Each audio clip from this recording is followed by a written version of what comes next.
আমাদেরকে মৃত্যু নিয়ে, আমাদেরকে গুলি করা নিয়ে কেউ ভয় দেখাবেন না। আমরা পৃথিবীতে পার গেছি শাহাদাতের তামান্না নিয়ে। এই পৃথিবীতে ইনসাফ কায়েম হয়েছে শাহাদাতের উপর দিয়ে, রক্তের উপর দিয়ে। আগামী দিনে বাংলাদেশেও শাহাদাতের উপর দিয়ে ইনসাফ কায়েম হবে। ডিপ স্টেট এবং কোন কায়েমবাদী স্বার্থের মধ্য দিয়ে বাংলাদেশে কেউ ক্ষমতায় যাবে, এটাই প্রজন্ম সহ্য করবে না। বাংলাদেশে যারাই ক্ষমতা যাবেন, এই প্রজন্মের পালসকে বুঝে, ছাত্র সমাজের পালসকে বুঝে, ছাত্র সমাজের সমর্থন নিয়ে তারপরে আপনাদেরকে ক্ষমতায় যেতে হবে। শহীদদের সাথে যদি কোনো গাদ্দারি হয়, আমরা বলছি আমরা এক একজন আবু সাইদ হয়ে যাব, আমরা এক একজন হাদি হয়ে যাব, কিন্তু এরপর শহীদদের স্বপ্নকে আমরা ধূলিসাৎ হতে দিব না। সাবধান হয়ে যান, আপনাদের উদ্দেশ্যে বলবো, সাবধান হয়ে যান, ভালো হয়ে যান। এই রাষ্ট্রের যে আকাঙ্ক্ষা, সে আকাঙ্ক্ষিত রাষ্ট্রকে বাস্তবায়ন করুন, তাহলে আমরা আপনাদেরকে সহযোগিতা করবো। আর তার বিপরীত হলে অবশ্যই আমরা এই প্রজন্ম হাসিনাকে যেভাবে করে পতন করেছি, তার চেয়ে ভয়াবহ লেভেলে আপনাদের পতন হবে বলে রাখলাম। আমাদের জুলাই আন্দোলনের অন্যতম সহযোদ্ধা শহীদ শরীফ ওসমান বিন হাদিকে নির্মমভাবে হত্যা করা হয়েছে। এটা কিভাবে সম্ভব? এবং করার পর আমরা জেনেছি ওনাকে গুলি করা হয়েছে 2টায়, অথচ বাংলাদেশের যে সীমান্তগুলো রয়েছে সেখানে নিউজ গিয়েছে সন্ধ্যা 7টার পর যে আপনারা পাড়ি বসান, চেকপোস্ট বসান। এই কেমন আচরণ করেছেন আপনি? তারা কিভাবে করে বাংলাদেশের বর্ডার পার হয়? তাহলে বাংলাদেশের বর্ডার পার হয়ে যে রাষ্ট্রে যাচ্ছে তাদেরকে কারা আশ্রয় দিচ্ছে? আজকে এই প্রশ্নগুলোর উত্তর অবশ্যই এই জাতিকে, এই প্রজন্মকে খুঁজে বের করতে হবে।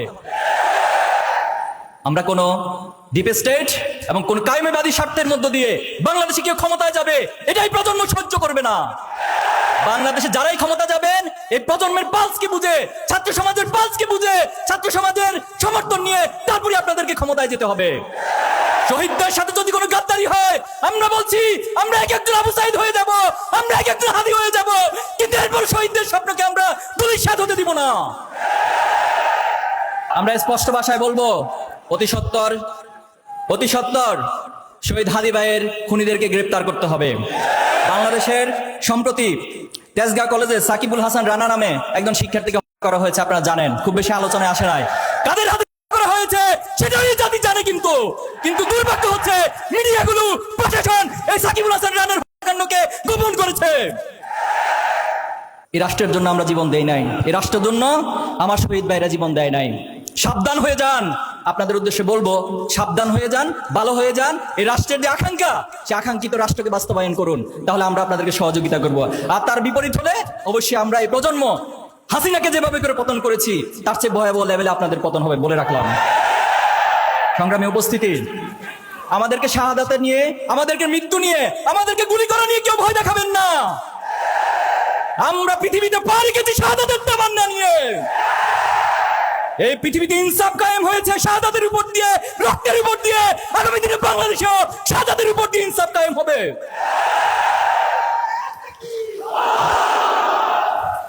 এই জমিনের প্রতি ইঞ্চি মাটি আমাদের শহীদের রক্তে কেনা। সংগ্রামী ভাইয়েরা, আজকে আমি স্লোগান দিতে চাই, আপনারা স্লোগান দিবেন আমার সাথে।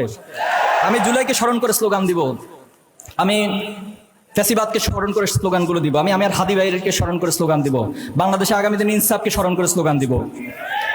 নারায়ে তাকবীর, নারায়ে তাকবীর, ইসলামী ছাত্র শিবির জিন্দাবাদ, জিন্দাবাদ। কোটা না মেধা, কোটা না মেধা, দিল্লি না ঢাকা, দিল্লি না ঢাকা, গোলামি না আজাদি, গোলামি না আজাদি। বুকের ভিতর অনেক ঝড়, বুকের ভিতর অনেক ঝড়, আপোষ না সংগ্রাম, আপোষ না সংগ্রাম। আবু সাইদ মুগ্ধ, আবু সাইদ মুগ্ধ, আমার ভাইয়ের রক্ত, আমার ভাইয়ের রক্ত, হাদি ভাইয়ের রক্ত, শহীদদের রক্ত। আমরা সবাই হাদি হব, যুগে যুগে লড়ে যাব, আমরা সবাই হাদি হব। We want justice, we want justice. সংগ্রামী ভাইয়েরা, আমরা এই জমিনে ইনকিলাব বাস্তবায়ন করে ছাড়বো ইনশাআল্লাহ। প্রিয় ভাইয়েরা, এই জমিনে ইনসাফ কায়েম হবে, ইনকিলাব কায়েম হবে। কিন্তু আমি ব্যক্তি যদি কোনো কারণে আল্লাহর কাছে প্রশ্নবিদ্ধ হয়ে যাই, যদি কাল কিয়ামতের মাঠে আল্লাহ তাআলা আমাকে কোনো প্রশ্ন করে বসেন, তাহলে আমার জন্য ইনকিলাব ব্যক্তির জন্য কোনো কাজে আসবে না। আল্লাহ রাসূলুল্লাহ সাল্লাল্লাহু আলাইহি ওয়াসাল্লাম একদিন সবাইকে প্রশ্ন করেছেন যে দুনিয়ার সাথে আমার কি সম্পর্ক। তখন আল্লাহ সাল্লাম নিজেই সেটার উত্তর দিয়েছেন একটা উপমার মধ্য দিয়ে। তিনি বলেছেন যে কোনো একজন পথিক যখন অনেক দূরবর্তী পথে যাত্রা করে, পথিমধ্যে তিনি একটি বৃক্ষ দেখতে পেল এবং সেই বৃক্ষের নিচে সামান্য কিছু সময় বিশ্রামের প্রয়োজন হলো, এবং বিশ্রাম করে তিনি আবার তার নির্দিষ্ট গন্তব্যের দিকে হেঁটে যান। রাসূল সাল্লাল্লাহু আলাইহি ওয়াসাল্লাম বলেছেন এই দুনিয়ার সাথে আমার সম্পর্ক হচ্ছে সে পথিকের অতি সামান্য কিছু সময় বৃক্ষের নিকট বিশ্রাম নেওয়ার মতো। আল্লাহ তাআলার কাছে এই দুনিয়ার মূল্য একটি মশার ডানার চেয়ে তুচ্ছ হিসেবে বিবেচিত হয়। আল্লাহ সাল্লাল্লাহু হাদিসে বলেছেন যে কোনো একজন ব্যক্তি যদি সমুদ্রের মধ্যে তার আঙ্গুলকে চুবিয়ে দেয়, চুবানোর পর যখন সে আঙ্গুল উত্তোলন করে, আঙ্গুলের মাথায় যে সামান্য পানি থাকে, আখিরাতের তুলনায় দুনিয়াটা হচ্ছে ততটাই নগণ্য। সংগ্রামী ভাইয়েরা আমার, আমরা আমাদের এই সকল প্রচেষ্টার মধ্য দিয়ে আল্লাহর কাছে একটা জিনিসই চাই, আল্লাহ যেন আমাদেরকে জান্নাতে শামিল করে নেন।